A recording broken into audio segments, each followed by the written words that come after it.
I wanted to make this video since the first major hurricane of the season is headed right for Florida.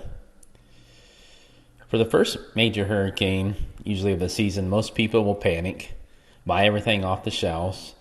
The sooner you can get this essentials for you and your family, the less stressful it will be. Once you get this essentials, the easiest thing to do is put them in a hurricane-safe box and leave it there. Don't use it even if the storm doesn't come. Next time, you'll know you'll have it, at least the most, and won't need it. This will cause less stress and anxiety for you and your family.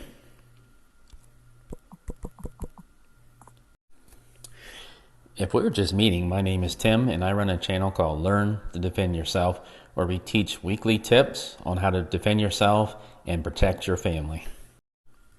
If you live in Florida, it's a matter of when, not if, a hurricane will hit you. So it's a good idea to get basic hurricane supplies whether a storm is on its way or not. Here's a list of bare essentials you should have for hurricanes. Batteries, flashlights, drinking water, at least 1 gallon per person for a 3-day supply. Non-perishable foods such as canned goods, stuff like that, for 7 days per person. Propane, emergency radio, gloves, work boots, battery backup for all your cell phones, a first aid kit, and cash on hand. Here's another list of disaster supply kit. We'll leave a link down below in the description on where you can print this out. This is a good idea to print this out and follow it and make sure you're good to go when the storm comes. Here's another list of things you should do before the storm gets to you. You want to charge your electronics. You want to gather all important legal documents in one location. If you have a portable safe, that'd be a good place to put them. You want to fuel up all vehicles. Fill propane in fuel containers. Fill bathtubs and sinks with water for using toilets.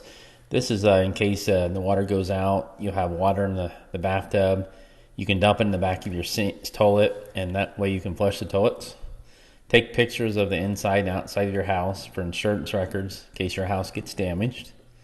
Designate a safe room in your home in the event of a tornado or strong winds spawn off from the hurricane. During the storm, you want to stay inside and stay away from all windows.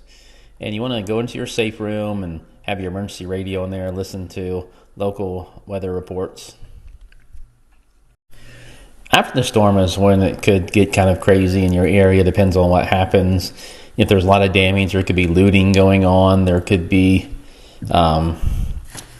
people trying to break in different places. So after the storm, it could get pretty crazy. You want to also check for down power lines. Take pictures of any damage to your property. Check on your neighbors. Make sure they're all right, especially the elderly neighbors. If there are any down trees and you're not familiar with chainsaws, make sure you do call a professional, because the number one cause of emergency room visits after a hurricane are chainsaw injuries. After the storm, situational awareness really comes into play. If you're not sure what I mean by situational awareness, we'll link a video down in the description that we made about it, and also at the end of this video. You also want to have your weapons ready, like I mentioned earlier about the looting or people maybe trying to break in houses or businesses. You want to have your weapons ready just in case you need to protect yourself and your family. If you love this video, you're going to love these videos as well. See you in the next video.